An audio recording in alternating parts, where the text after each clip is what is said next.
Book TV.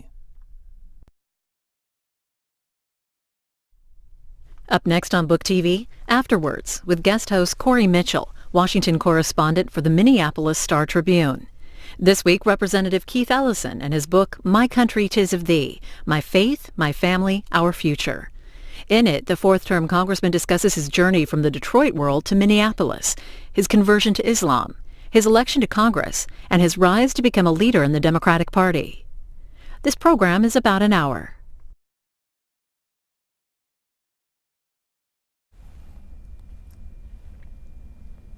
Congressman Ellison, thank you for being here. Happy to be here, Corey. Thank you. Tell us a bit about the district that you represent in Minnesota and also about your role on Capitol Hill. Well, my district is an awesome place. It's the 5th Congressional District of Minnesota. It is a place that's very diverse. We have people from all over the world and people who've been in America for as long as there was in America. I think we have the largest urban Indian population in the United States. But we also got new arrivals from Somalia, from Russia, from Laos, and we have this traditional population from Northern Europe, Sweden, Norway, you know. Of course, we got this traditional African-American community, which has grown in recent years, but has always been there as a part of the Great Migration North. There's always been, you know, Roy Wilkins is, you know, from Minnesota, you know, for example. So it's a place where, you know, people start businesses every day. Innovation happens every day. You could get any kind of food you want, and we have a strong tradition of tolerance. Now, there's been intolerance too. That goes without saying. But this is where Hubert H. Humphrey was the mayor. This is where Eugene McCarthy, who was a congressperson who stood against the war, you know, kind of did his thing. This is Paul Wellstone's stomping ground. Senator Paul Wellstone was from Northfield, Minnesota, but his base of support really came from my district, and it's also where Walter Mondale, Vice President Walter Mondale's from. You know, we recently learned that he lost his beloved wife Joan. We pray with them and have them keep in our prayers. But where Walter Mondale is from, so I mean, really is kind of a remarkable place in many ways. Okay. And in your role on Capitol Hill, you're a co-leader of the Progressive Caucus? Yeah, I'm co-chair of the Progressive Caucus. I'm also one of the 5 whips that Whip Hoyer relies on, Minority Whip Hoyer relies on to help count the vote. I also am on the Steering and Policy Committee, and I'm on the Financial Services Committee, and just a proud member of the Democratic Caucus, honored to serve with everybody else. Okay. You're a relatively new congressman when you talk about some of your colleagues serving decades. Why write this book now? Well, you know, Corey, you know, after Peter King, my colleague from New York, decided that he was going to use his prerogative as the chair of the Homeland Security Committee to focus on Muslim violent radicalization, I went to Chairman King and I said, look, I don't mind you talking about Muslims who are violent radicals. All of us has to stand against violent radicals of any kind. But I'd ask you to not only focus on Muslims. You know, we got Timothy McVeigh type people. There's a lot of people who are national security threats in the homeland. He said, no, I'm going to do it the way I'm going to do it, focusing on Muslims. But I tell you what, I'll let you testify. And I said, okay. Now, this was a controversial decision on my part anyway, because I went back to certain friends and advisors and said, well, he's invited me to testify. And they said, well, why would you want to dignify these hearings by participating? And then other folks said, look, you know, at least, you know, get an alternative point of view out. I decided the second group was right. So I testified, and my testimony caught a lot of attention, in part because I talked about this kid named Mohammed Salman Hamdani. And Mohammed Hamdani, you know, he lost his life, 23 years old. He ran into the burning towers in New York as a first responder and died, as others, you know, were trying to protect their own lives, quite understandably so. But yet this young man who's Muslim played the ultimate sacrifice for fellow Americans, and I finished my testimony talking about him. And I kind of got a little emotional during my testimony, and that got a lot of attention. And then after that, friend named Karen Hunter, has now come to be a friend, called me and said, look, I'm a publisher, and would you like to publish a book about your experiences as a Muslim a few years after 9/11, first Muslim in Congress? Would you like to tell your story? And I thought about that, and my initial response was like, I'm not so sure I want to do that, but I also thought that tolerance and inclusion is such a key part of who we are as Americans that it is worth telling and retelling that story. So I decided to go ahead and do it. Okay. You start off with some of an exploration of your ancestry. Yeah. And you grew up in Detroit in a family of 7. Yeah. What was your childhood like? Oh boy, I grew up in a household. I was lucky to have 2 parents, both my parents have Southern roots. My mother's directly from Natchitoches, Louisiana. So, my mother's an awesome cook and cooked off that table and raised us with those, Southern rural values from rural Louisiana, Natchitoches Parish. And my dad was born in Detroit in Black Bottom, what they call Black Bottom in Detroit. But his father's from Sardis, Georgia. And of course, so both my parents are products of what you call the Great Migration, awesome numbers of African Americans leaving the rural South to the urban North. And I'm a product of that. And so my dad was a doctor. He believed in education, but my dad also was a guy who came up on the harder side of life and definitely learned, taught us that you've got to fight for everything you get. Life doesn't give you any excuses. He often would say, there's no mercy for the weak, son. If you don't want to keep up and do your homework and do what you're supposed to do, this world has harsh consequences for you. He would tell us this. And he might even, if I called him today, he'd probably tell me the same thing. And we were raised that way. And then my mother was a very protective, affectionate person who also, had fire in her belly too. So I was raised by 2 very different types of people. One of them was kind of on the tougher side. The other one was, all about her kids. And both, I'm still lucky to have both my parents with us, and they're in Detroit right this second. Talk about your brothers. All of you have graduate degrees. I think it's 4 lawyers and 1 doctor. Yeah, my oldest brother is a doctor like my dad is, and he does internal medicine. He takes care of the people of Detroit. He's a primary care doc. So the people who my brother Leonard sees are the folks who, they're like the first people the doctor goes first. They're the folks who the doctor sees first, and then he sends them to specialists if they need to go there. And he's a great older brother. And then my next older brother is Brian.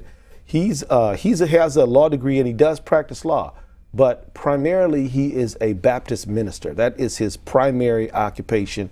But he does practice law. He does senior law and has a practice that he does on the side. But mostly he is pastor in Church of the New Covenant Baptist. Then there's my younger brother Tony. Tony's in Boston, and he's a lawyer. He runs his practice on Dorchester, and for folks who are from Boston and know Boston.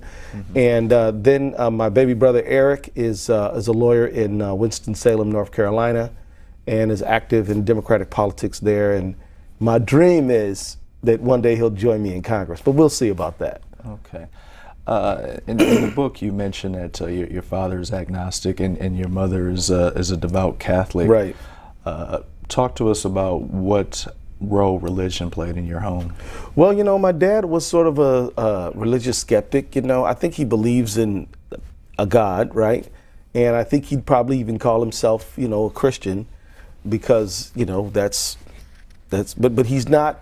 My dad's a guy who believes in the power of his own personal energy. Mm-hmm. And he grew up with skepticism about how he would see some people manipulate religion. And so he's not really much for that. My mother is one of those folks who goes to church on Sunday and Wednesday night. She was active with the youth group and got much more active with them after her kids grew up and left home. And but my mom is, got her rosary beads and prays for us, and there's icons of Mary around the house. And it's interesting because they represent 2 polar opposites, in that regard too. And my mother prays for my father, and my father, offers pragmatic advice about how living in the world to all of us. But in the middle of the 2, I just kind of came up in Catholic schools and things like that. But to me, I always saw it is rules. This is not the fault of the people who tried to educate me. This is just my own perception, and saw it as a series of don'ts. And so I really stopped being. I had a spiritual yearning, but I wasn't religiously involved like as a teenager, even though I went to an all-boys Catholic high school. And so, you know, I was open. I was searching in my latter teens. And when I got on campus at Wayne State, I found a Muslim community. It worked for me. And so the rest is history. Tell us, there was an anecdote in the book about your conversion to Islam and how you stumbled upon this. Yeah, well, you know, I had read the autobiography of Malcolm X as a teenager, and I was a fan of Muhammad Ali. So in my mind, Islam and Muslims were people who would fight for justice, and I admired that, but I didn't know anything about it. But when I got on campus, I was one day studying with a friend of mine, and on a Friday, he just sort of ended our study session and said, "I gotta go." And I, well, where are you going? Well, I'm going to Juma. Well, what's that? Well, this is Muslim prayer. And I'm like, well, okay. And he invited me to go, so I went. And I saw all these shoes outside. And then I saw everybody sitting on the floor. But I also noticed that you had folks there who were white, who were black, who were Asian, who were Arab, who were all kinds of folk, even Latino. And so I liked that. And then the preacher that day was talking about inclusion and talking about how we're all from one seed of Adam and Eve and how humanity starts from a single pair and we're all united that way. And I got intrigued, and I went back and I went back, and you know, I ended up converted to Islam. So after you finished college, you leave Detroit for Minnesota. And in the book you said that you felt as though Minnesota was a place where you could make a difference, but you couldn't do that in Detroit. Tell me why. Well, you know, you can make a difference in Detroit. I'm talking about the perceptions of a 21-year-old, you know what I mean? I'm not talking about, you know, I'm 50 years old. I'm not looking at it like from the perspective I have now. From the perspective, from where I was then, I needed to change the scenery. And you know, what I saw, you know, as a 21-year-old guy leaving Wayne State University in Detroit is every other day some auto plant was shutting down. You know, the political culture, you know, seemed like you'd have to be there for quite a long time before you could get in a position to serve. Although, of course, anybody can serve at any age, but, you know, the people who were the leaders in that political establishment were long-time servers. But when I got to Minnesota, it seemed like the political culture was a little bit more open. It seemed like it depended not so much on length of service, but more on what can you do, you know? And so that's sort of the way I perceive the difference, you know? And so when I was active on campus at Wayne State and in Detroit, and I went to Minnesota, and that activity that just continued, and I found myself in a leadership position at the Black Law Students Association, which I was the president of, and then even as a young attorney, you know, there were folks who wanted me to sit on their boards and be part of what they were doing. So, you know, it just felt like a little bit more of an environment where they wanted people to participate, and whereas in Detroit, there are a ton of problems, no shortage of them, and it just seemed like a political environment where the people who were there had all the answers, if you know what I mean. And so, no, but I love Detroit, man. It's my hometown. Minneapolis is my hometown now, my adopted hometown, but I'm grateful to Detroit, and love to see Detroit do well. Love to see Minneapolis do well. Before you came to Congress, you served several terms in the state legislature. But you wrote in your book that your faith was not an issue until your congressional run. Why do you think that's the case? You know, it took me by surprise because I had been in politics already. And suddenly when I'm running for Congress, all of a sudden my religion becomes an issue. I had my imam, and imam just means prayer leader, come to the state legislature to offer a opening prayer, as we do in Congress every day, from different denominations and faiths. And I had I had been fasting for Ramadan. Everybody knew I was a Muslim, but nobody cared. And it had been in the paper and whatever. But I think the reason that it got such an interest is because in Congress, there's a specific role in terms of foreign policy, national security, war and peace. In so many areas of the world where the United States was addressing a tumultuous environment had to do with countries where the majority was Muslim. I mean, when I went to Congress, only a few years before that, a plot to attack the United States was hatched in Afghanistan. We were in the midst of a war in Iraq, which I opposed, by the way. And so I think those things made the congressional thing a little different. Somebody said to me, Keith, it's like if a Japanese person were to run for Congress just a few years after Pearl Harbor. You might imagine that some people wouldn't see the person for the person. They'd see you just as a member of a group. And in fact, I think that's why some people really did get excited and afraid and even sort of abusive at some points. In your book, you mentioned your involvement with the Million Man March here in D.C. It's a great moment in my life. And one of the organizers of that event was Louis Farrakhan. You're very critical of both Mr. Farrakhan and the Nation of Islam in the book. Tell us why.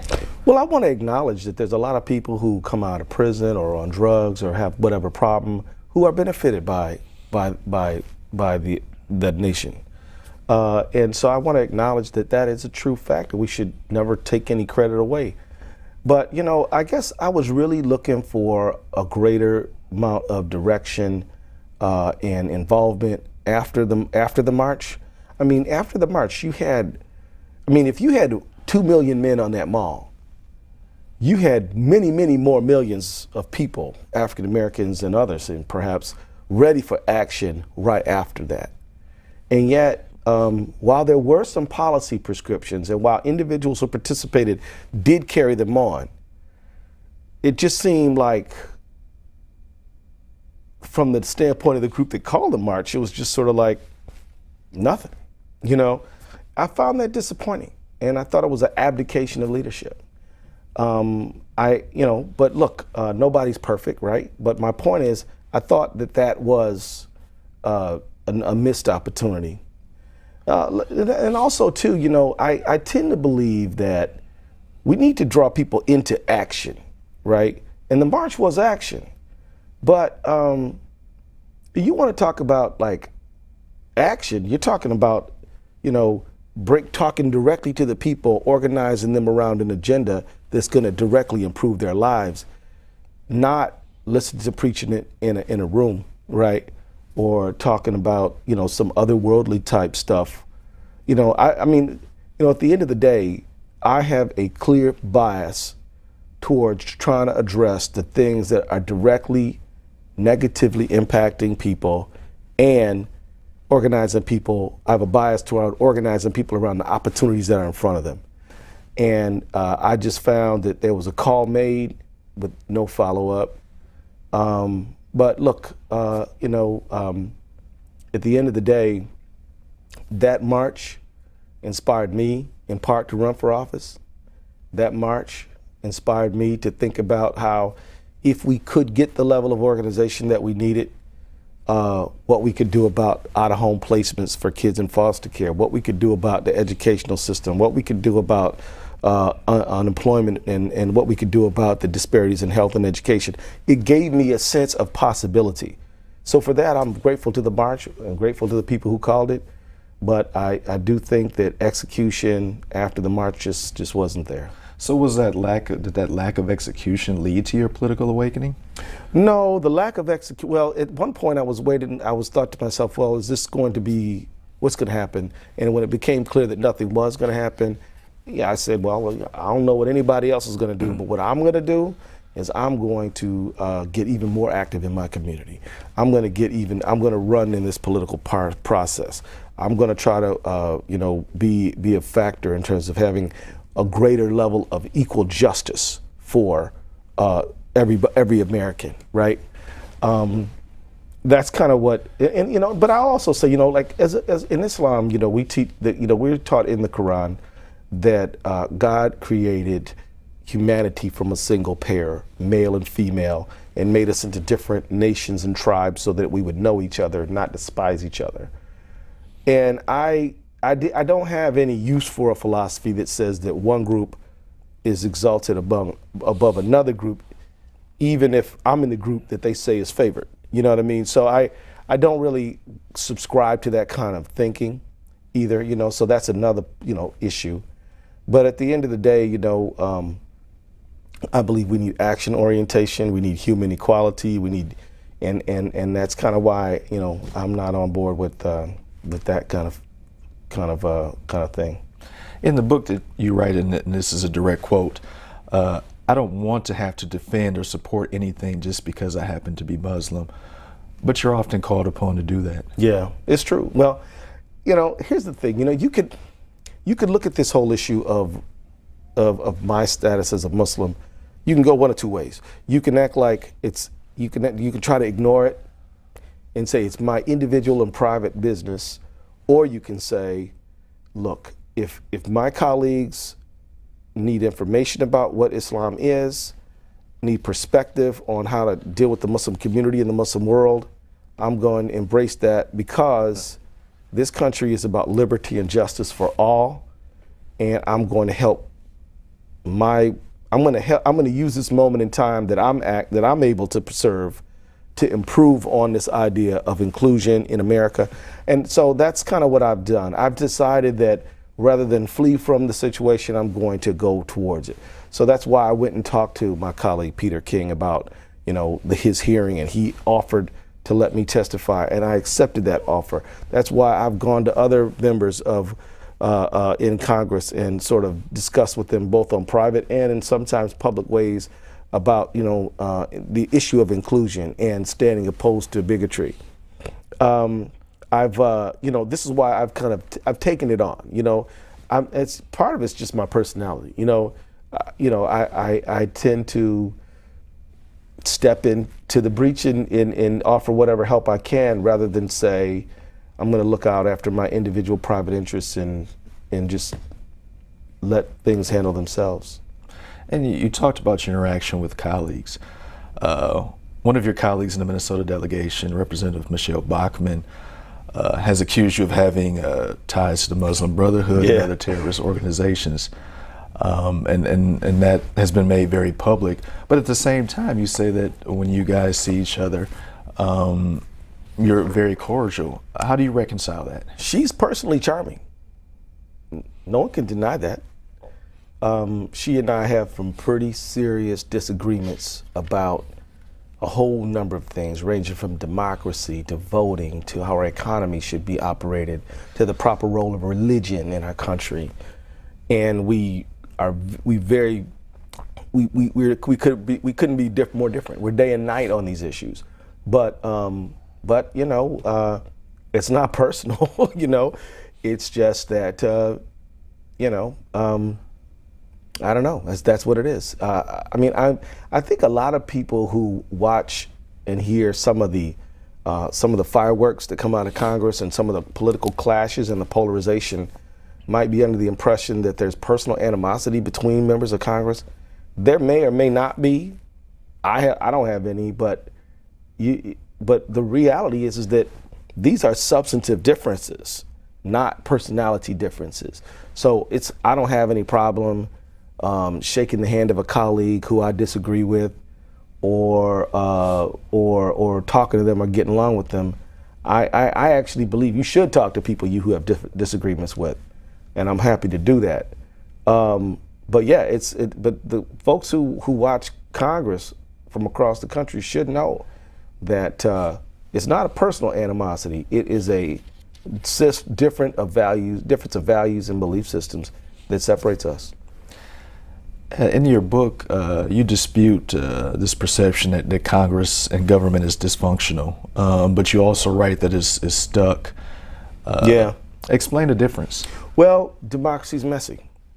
democracy is a system that says that all voices have an opportunity to weigh in on the direction of the city or the county or the state or the country. And so because all voices have an opportunity to weigh in, sometimes those points of views clash, and then we get to an impasse position. That's when we get stuck. But what would be the alternative, right? What will we do other than what we're doing? Well, I do think there are important reforms that need to be made. We need to get the money out of politics. We need to have redistricting be depoliticized so that the state actually reflect the will of the people as opposed to who draws the lines in a given state. There are real reforms that need to happen. People need to be able to vote, get access to the ballot box. But at the same time, I believe that the democracy is supposed to be raucous. Somebody said the clash of ideas is the sound of freedom. Now, sometimes this goes wrong, right? Like right before the Civil War, Congress was dysfunctional then too, right? Now we're in another phase where we have extreme inequality and it's hard to move an agenda. 90% of the people want background checks for gun ownership, yet Congress won't move on it. Huge majorities want to increase the minimum wage. Congress won't move on it. Huge majorities want to see us extend unemployment. Congress won't move on it. But I'll say that America is polarized. So obviously Congress is too. We've got to continue to work these problems out. But I guess what I really mean by saying it, I don't really mean to say it's not having problems of operation, which suggest dysfunctionality. What I really mean is I'm optimistic about moving forward. I'm optimistic that if we keep on staying engaged and we reach out to average Americans, we will work ourselves out of this polarization. You've traveled extensively as a member of Congress, and you write about that in the book. These congressional trips are often used as fact-finding missions, and you write about doing some of that. But in many of the places that you've gone, you've been seen as something of an ambassador. Yeah. That these folks in foreign lands can relate to. How does that feel when you go over and you're looking for information, but people are coming to you and asking you, how can America help us, and what can you personally do about that? Well, there's pressure, right? But I think that it is an honor to try to make friends for your country. So I've embraced that role. I think a lot of people living outside the United States, they hear about the United States, they see it on television, they read about it, but how much do they actually know about it? Well, in some cases they know a lot. In many other cases they don't know much, or they misperceive how our system works. So like if you're from a country where basically one person makes decisions for the whole country or some ruling oligarchy, it may be strange to you to hear that, to hear something coming out of the U.S. Congress. You may think that represents everyone, but in fact, because of our democratic system, it doesn't. So I find myself interpreting, what the U.S. does. I remember when I was in Egypt before the recent military takeover, and I was talking to some people, and they were asking me, why did you all, support Mubarak, and do you now support Morsi, and will you support? I said, look, we will support who you put up. The United States is going to support whatever head of state you offer us. We can't pick your head of state. And then I've often tried to explain to people the United States is not all powerful. You, as a citizen of another country, have agency in terms of the direction of your own country. And so I found myself playing that role. I think it's an important role for every member of Congress to make and to play. And when I'm called upon to make it, I play it. And at the beginning, you talked about the composition of your district. Do you often find yourself playing that same role with your constituents? Yes, I do, because we do have a lot of new Americans in our district.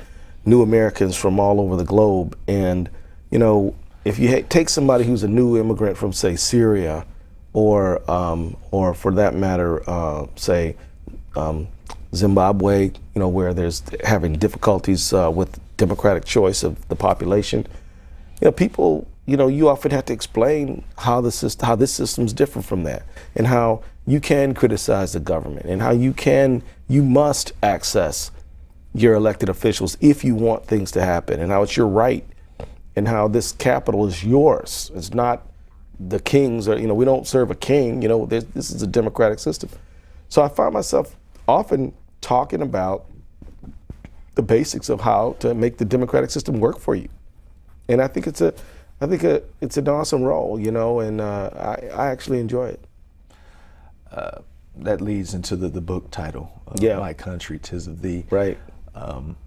And you connect this title to two things that many people from Detroit or many people in America can relate to.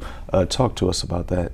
Well, My Country, 'Tis of Thee. I remember when I was standing there on a cold January day in 2009, when Barack Obama was standing out there raising his hand to swear his oath of office to be the 44th president. And I remember that Aretha Franklin sang My Country, 'Tis of Thee. And I just remember being sort of like swept up in that moment and feeling like, wow, think about everything this country has gone through to arrive at this particular moment. And I looked out on the mall, and they used to sell slaves on the mall. And I looked at the Capitol, and slave labor built the Capitol.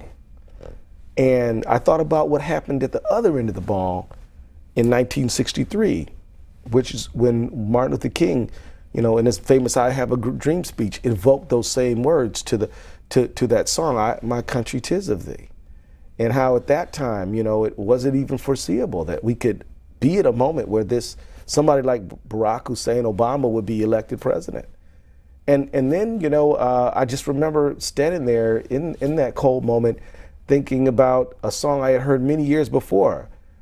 There's an alternative version to My Country, 'Tis of Thee that abolitionists wrote in the 1830s, in which they wrote, "My country, 'tis of thee, stronghold of slavery."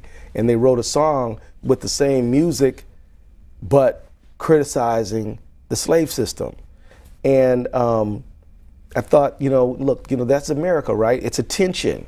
It's a tension between Martin Luther King and Bull Connor. It's a tension between,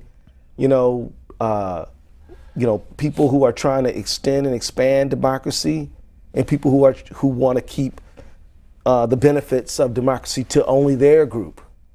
And, whichever, the country will go in the direction in which the most active people are pulling it, right? And we dare not let the people who operate on the basis of fear, operate on the basis of scarcity, operate on the basis of me and mine and us. I dare not stop pulling, or those people will carry the day. We've got to always be pulling My Country, 'Tis of Thee in the direction of sweet land of liberty, for all. And it's a tension. You get what you are willing to give, in terms of energy and resources to the struggle for making this a more perfect union.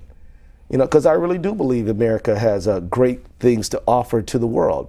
As a Muslim, you can't practice Islam anywhere freer in the world than you can in America. There might be places where you can practice it as free, but nowhere freer.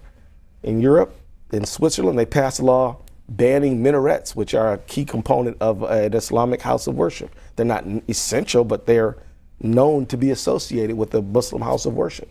In France, I don't believe in burqas, and I actually don't agree with them. But in America, they don't ban them, but in France, they banned them. I mean, they banned an article of religious association. In a country like Turkey, which is a majority Muslim country, the religious expression is banned from the public square, and it was the same way in Tunisia. Now you might think, okay, well, what about somewhere like Saudi Arabia or Iran? Well, in those countries, you're okay if you are religiously lined up with the people in power, but if you're not, then you're not. Then you're not all right. If you're in Iran, you're not necessarily welcome to be Sunni. If you're in Saudi Arabia, the Shia complain of themselves not being able to have full human rights, even to practice their faith as they worship. So what's my point? My point is, in America, you can be Christian any kind you want, Lutheran, Methodist, Catholic, evangelical, whatever. You can be Jewish, you can be Reformed, you can be Orthodox, you can be conservative, you can be whatever. Islam, you can be a Shia, you can be a Sunni, you can be an Ismaili. You don't have to practice any religion at all if you don't want to. I mean, this is a wonderful thing that we have to practice as you please, and but it's not guaranteed. You have to protect it. You have to defend it. And somehow defending America and your right to practice your faith means defending the other person's right to practice theirs.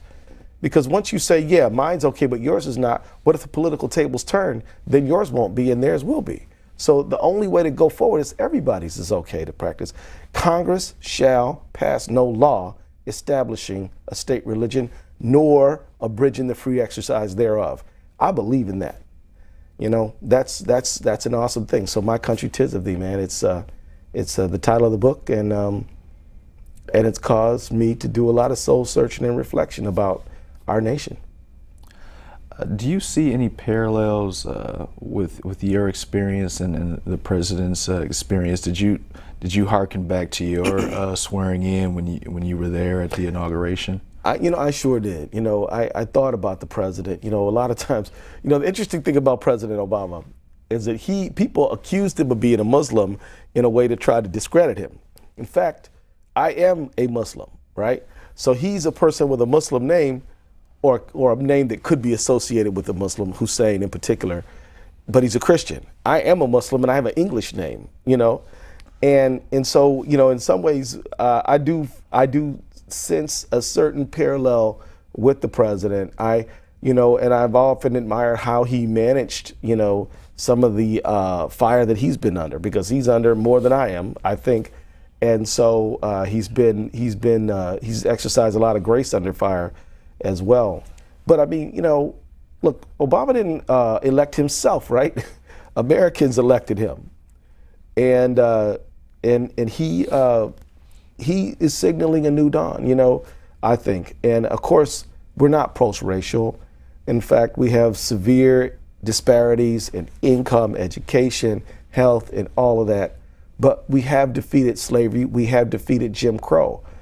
President Obama, I think in many ways, allows us to take on the last frontier of defeating racism itself. Now, some people might say it can't happen, it's too strong, but they said that about slavery and they said that about Jim Crow. What if we could lead to true universal brotherhood, sisterhood, beloved community, as Martin Luther King talked about? I think it's possible. And I think that if we can elect Obama, then we can tear down these inequalities and disparities. I'm optimistic about it. The subtitle of your book is My Family, My Faith, Our Future. And in our future, in the latter third of the book, you talk about some of those disparities that you just mentioned, and you've sort of made that your mission here on Capitol Hill. Talk a little bit more about some of these issues that you addressed in the book that you're looking to tackle as a legislator. Well, I think the biggest problem is income inequality. Now, income inequality has two components, right? It is stagnant wages, rising debt loads, limited economic fortunes for working people, and it is fabulous economic rewards for the people at the top of the economy. The stagnating situation for working people, of course, people of color are disproportionately concentrated in that group, right? But they're not the only ones down there, right? So yeah, the foreclosure crisis happened to, African Americans were hit harder, but they weren't by any means the only ones hit. African Americans were hit harder by health disparities, but I've had a lot of white people coming to my district telling me that we need healthcare reform because they got, dropped from their policy after they got sick, or they went bankrupt after getting sick. So I guess what I'm saying is that I believe that our president is right about income inequality being the defining issue of our time. And I think that, we've got to, as a nation, organize among people of ordinary means, regular folks all over this country, and reclaim the political power to require that the wealth of this country be shared more equitably. Conservatives say that you got to cut taxes and not regulate, rich people in big business, because they'll take the extra money that you give them by not taxing them and not regulating them, and they'll use that extra money to invest in plant and equipment to hire the rest of us. We now know that trickle-down economics is a failed economic philosophy. It simply doesn't work.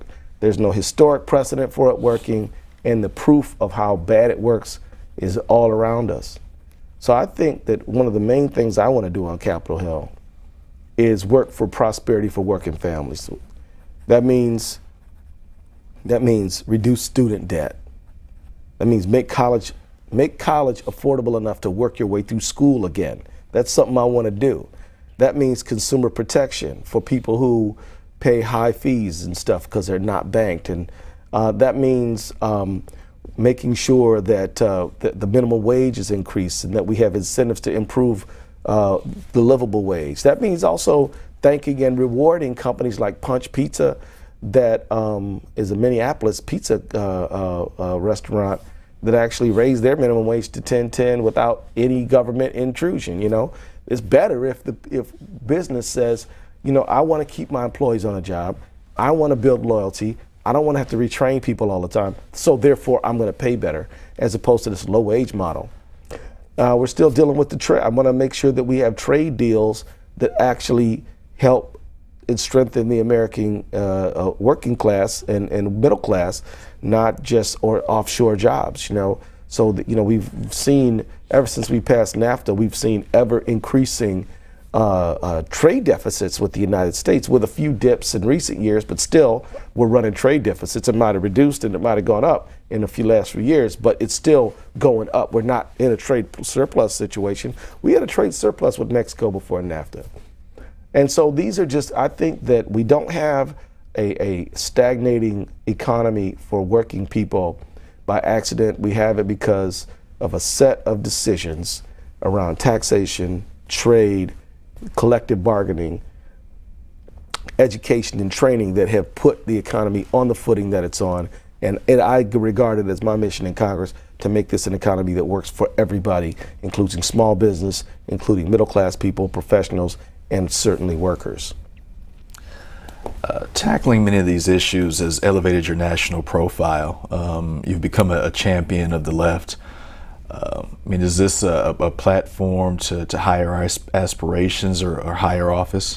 No, I'm not saying I'll never run for a higher office. I'm simply saying it's not a platform to extend aspiration. I don't have any ambition or aspiration for an office higher than the one I hold, because I don't really see another one higher than I hold. I represent the people of the 5th District. I don't know if there's a better job in the world than the one I hold right now. And I mean that seriously. But I am ambitious. I am ambitious for a policy agenda, right? I'm not ambitious for personal elevation. I'm ambitious for our country being a place where there is a reliable path to economic security for everyone. And for the few people who are too old, too sick, or too young to work, that there is a safety net that doesn't allow them to fall down so that they're destitute. That's my ambition. I'm ambitious. I think, when I think about legislative achievements or my work as a member of Congress, I'm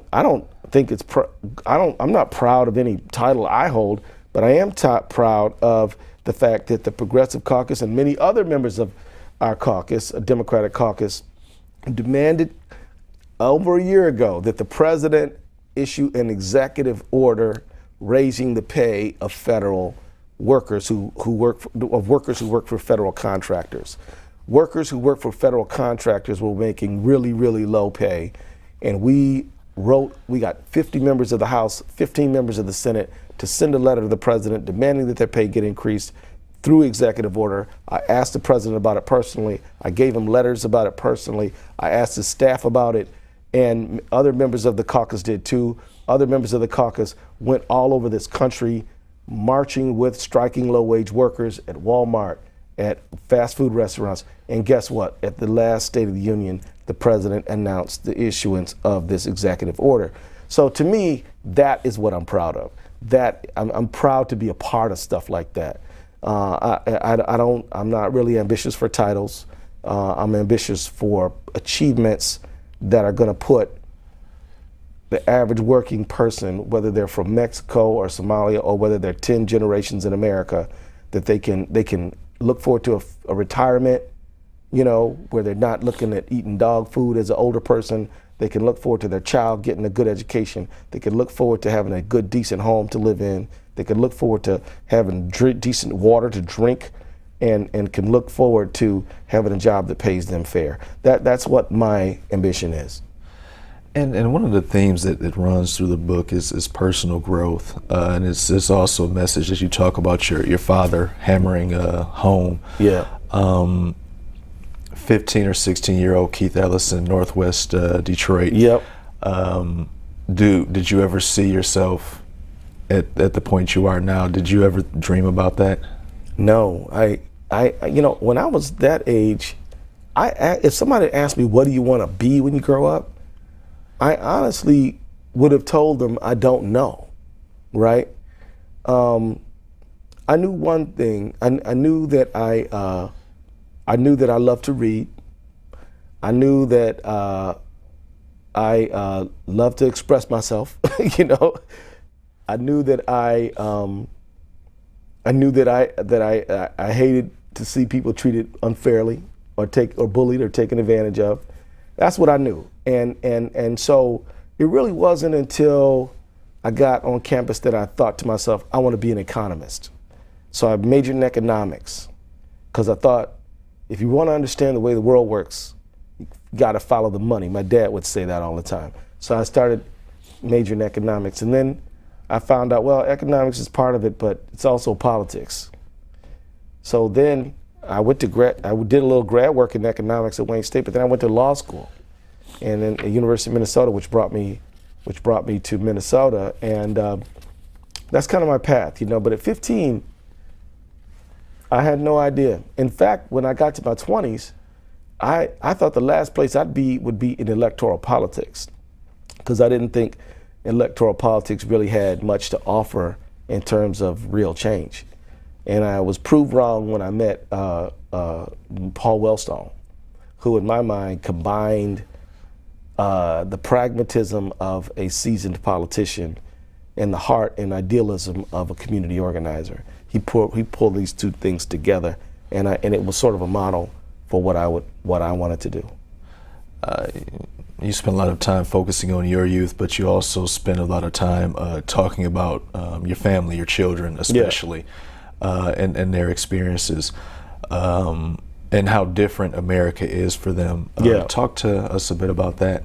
Well, it really is. I mean, when I was growing up, America was much more racially obsessed, So for example, when I was a kid, if somebody dated outside of the African American community, that would be a thing. For kids in my kids' generation, it's not a thing, at least not where I live. Kids are far more accepting of each other. Kids are far more embracing of alternative culture, and they're much more ready to accept people for who they are and who they offer themselves to be. My kids certainly embody that, and I think it's a wonderful development. And the good thing about my kids is that they're still very proud of being African American, right? They embrace it. They love to read about it. They love to talk about it. They love to hear about it. But at the same time, that makes them, their interest in their own heritage makes them interested in other people's heritage, as opposed to their interest in their own heritage makes them not want to learn about other people's heritage. It's really the opposite.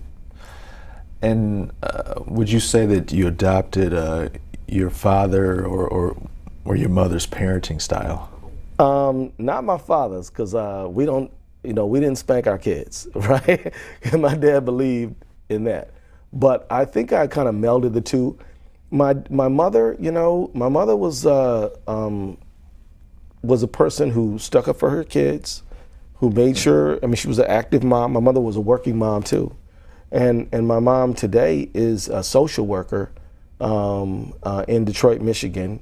Still works, and she does juvenile offenders and loves those kids, and she probably treats them like she treated us, sees them as her kids. But she was a person who would make you feel good just being around her, and so the two of them, was like the mixture of tough love and just affectionate love. They melded the two. I try to go in the middle of the two. I mean, and I try to, be concerned about my kids. My kids are the best thing I've ever done. They're my treasurer, and so they're getting older. The youngest one is in high school, and she's going to be she's a senior going to college next year, and then the oldest one, is got its eyes on going to law school, and he got out of college and was played football in college, and now he's looking at going to law school after having worked a few years in the Minnesota State Legislature. I got one son who probably looks the most like me, only has dreadlocks down the middle of his back. He's an artist. He paints murals and writes a fiction. And then, of course, I have a son who is in the United States military, active duty.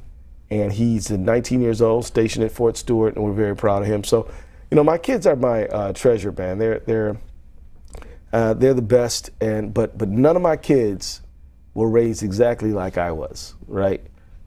All of them, they're individuals. Anybody who has kids knows that they're not, they're not. You don't shape your kids. They are who they are, and all you can do is try to guide them. But they're born their own personalities, and it's fatherhood has been one of the great things of my life, and parenting a child, mentoring a child is something I'd recommend to anybody. And in the book, you talked about your mother being fiercely protective of you and your brothers. Yeah, she was. And you have also been fiercely protective of your children. There was an incident during your last campaign where your Republican opponent brought up a situation with your family. Yeah. Talk to us about your reaction to what was said and how you dealt with that in the aftermath. Well, it caught me by surprise because in kind of going after my family, he kind of outed himself about what under ordinary circumstances should have been an extremely embarrassing situation for himself. He talked about his ex-wife getting a protective order against him.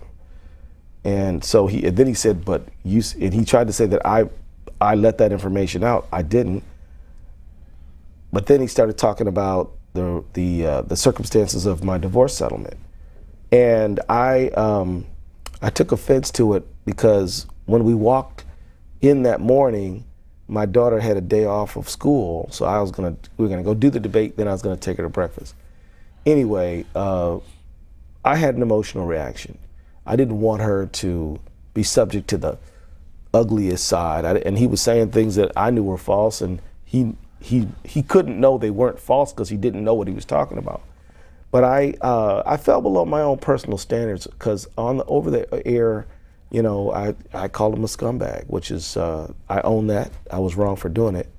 I told her I was wrong for doing it. I told her no matter what he says, doesn't allow me to do that. But, I apologized to him and I apologized to the public for it. And at the end of the day, it's just a lesson, as much as you want to protect your family and your kids, as much as you want to fiercely stand up for them, you have to always remember that there's a certain standard of decorum you have to maintain. when you fall below it, you have to apologize. You must. And when you and you don't get credit for rising above it, it's what you're supposed to do. And you know, the voice in the back of my head when I was dealing with that was my dad. It was like my mom would understand why I'd be upset. My dad would say, that was an act of weakness when you let your emotions get the better of you. Even if the guy was out of line, you stay in line, you know. And that was my dad's voice, you know, telling me that. And I thought to myself, you know, you don't ever let anybody let you fall below your personal standards. So that was sort of that episode. But you know what? You know, you have to move on from these kind of things. You know, you have to do your best. You have to remember your values, and you have to take responsibility for what you do that's wrong, and you have to. But you have to eventually forgive yourself too, because if you don't, you know, you just continue to beat up on yourself, and you forget that your job is to represent the people of the 5th Congressional District, which means that you've got to be full-throated, you got to be flat out, you got to be highly energetic in doing that. And I'm not going to let anybody like make me shy or pull my punches because I'm embarrassed about something that I shouldn't have done, which is right now actually quite a while ago. Okay. So what's next? Life is still happening. Yeah. Well, what's next is you know, got to get Congress to raise the minimum wage. We're proud that the president is going to issue the executive order to help people who work for federal contractors, and that's great. But that's only going to help about 250,000 people, which is a lot. It's going to make a meaningful difference in their lives. But the minimum wage can literally help. I mean, if we raise the minimum wage to 10.10, that would literally help millions of people. And so that's the goal now. Now, how are we going to do it when you got the Republican majority? Well, we got to convince them that raising the minimum wage is not a Republican or Democratic issue. If we do it together, then both sides get credit, right?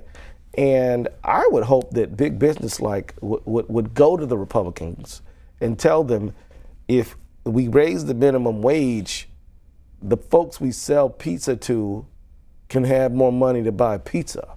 You know what I mean? You can raise the minimum wage and still maintain profitability, and but I think that's the main goal. The other goal is we've got to be careful to not enter into these trade deals that just offshore American jobs. That's in the future. You know, what else do we have to do? We have to strengthen collective bargaining. We have to continue to make the case that Americans of all colors, all cultures, and all faiths are ultimately all Americans. That's what Mohammed Salman Hamdani gave his life for, and that's what we should maintain. That's what's next. You know, that's the next thing. That's what we're trying to do next, and you know, it's not going to be easy. It's funny, this book was not an easy project, but we're actually starting another one. I've actually already started another one talking about how we craft a reliable pathway to economic security for all Americans. And that book is going to go much more into the stories of the lives of people I've met who are struggling to make sure that the American dream is there for their kids, making sure that the ladder of opportunity still has some rungs on it that you can grab onto and pull yourself up by. So that's what's next.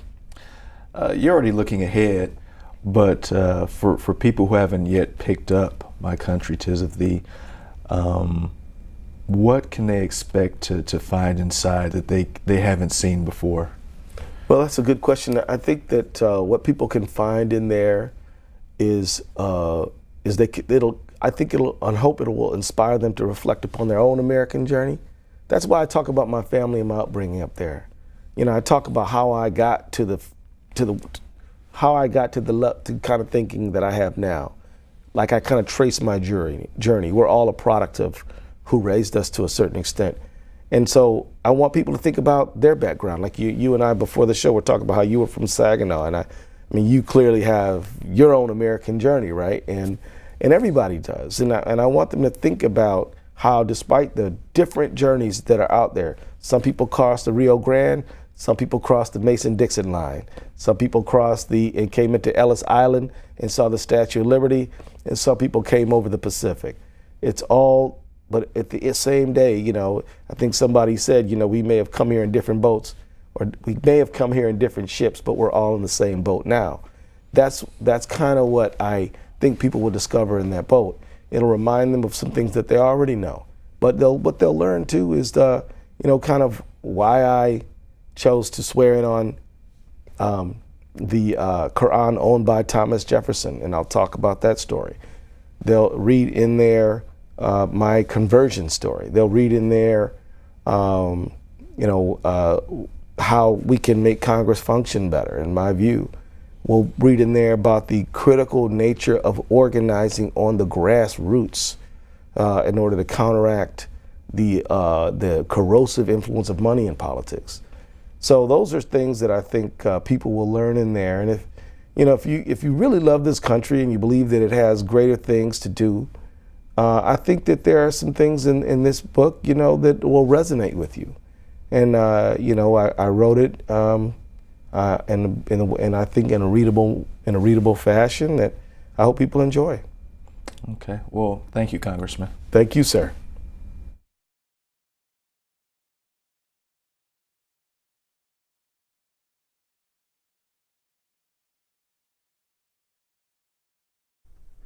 That was Afterwards, Book TV's signature program.